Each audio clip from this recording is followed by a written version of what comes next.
like me. Sharon Horne-Ellstrom, connection or no connection today. A painful confession today in that I am so guilty of today's topic, and it makes me a little, it just makes me realize it's time to wake up and do certain things differently.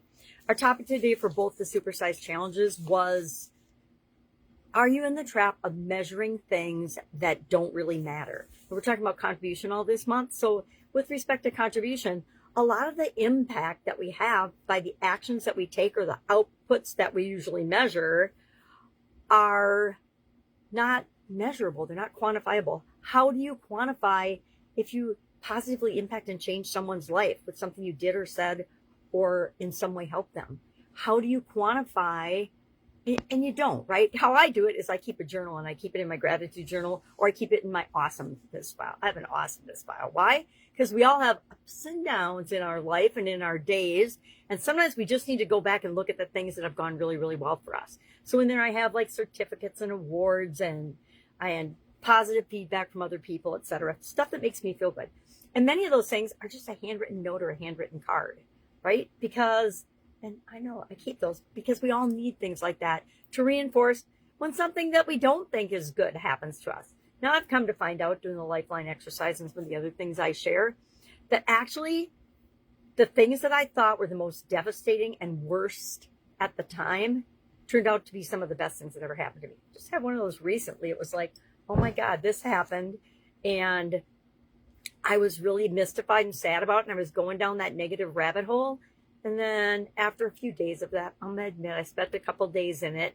I realized that it was there to show me what I wasn't doing that I needed to do. And really, I just needed to follow the process. And I wasn't following the process. And my ego wasn't following the process because I wanted to reinvent the wheel like I tend to want to do for everything. And it's so unnecessary.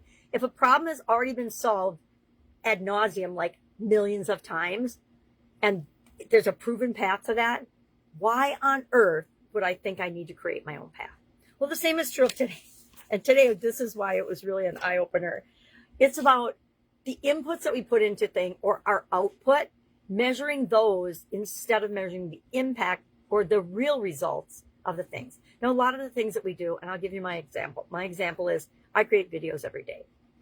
I do not track the results of those. I track a couple of numbers, but for the most part, I don't, because I know that I have no way of measuring and knowing the actual true impact of doing a video every day.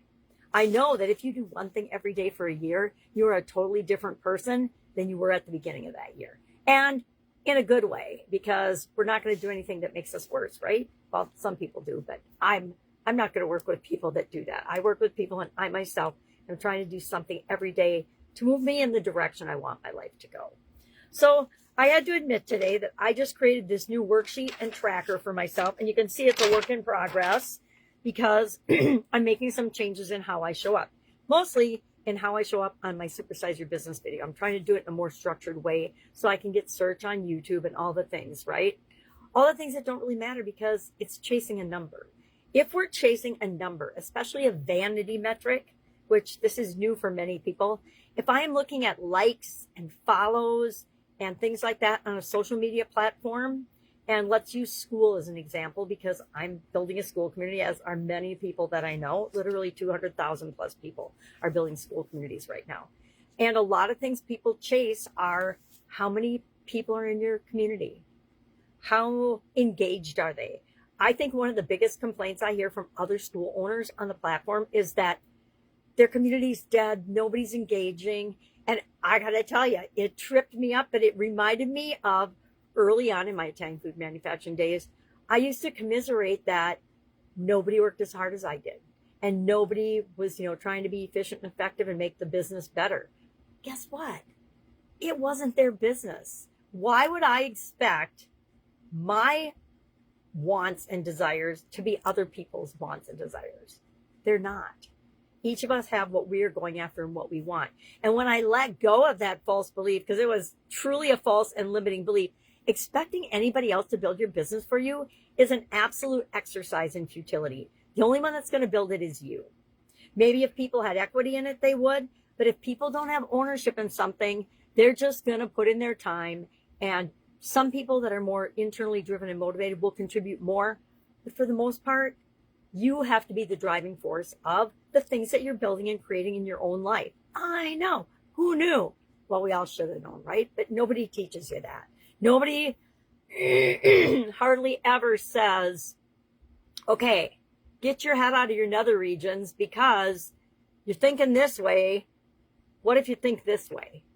And it's so powerful when you interact with people that will actually do that for you out of the intention to help you and make you better and help you get what you want, instead of, criticizing, tearing down, calling it feedback. And really, it's just criticism in their opinion.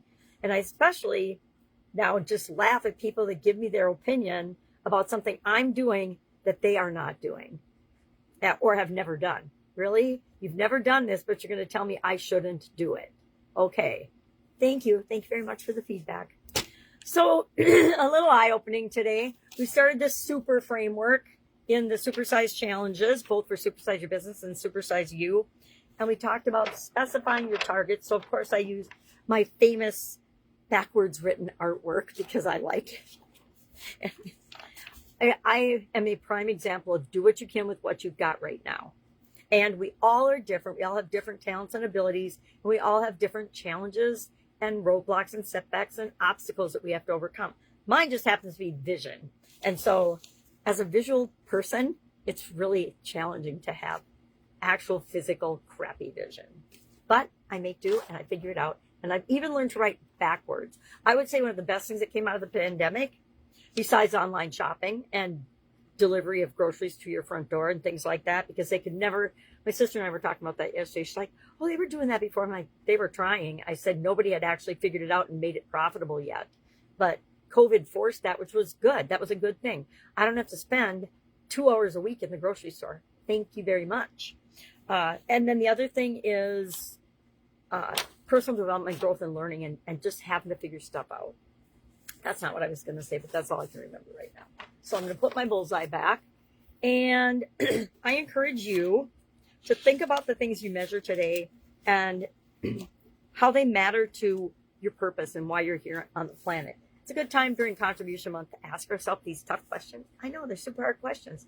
It took me like 40 years plus, actually. It took me 50 plus years to figure out what the heck my purpose was and why I'm here. All right. I have got a super busy day because I'm not going to change my even though I know it's outputs, the reason I'm not going to change it is because I know those are outputs I personally need to do in order to get the results I want in a certain area and aspect of my school, community, and business. So even though I now realize I'm just looking at outputs and I really need to look at the impact of the outputs and if they're really getting results or not. If I'm doing something every day and it's not getting results, because these are the things I'm challenging myself to do every day, then I need to do different things, right? And that's part of what I'll find out by tracking it. I love measuring things and tracking them. All right, that's it for today. If I can help you in any way, just reach out and ask. Always have an awesome day, and I will, of course, see you tomorrow.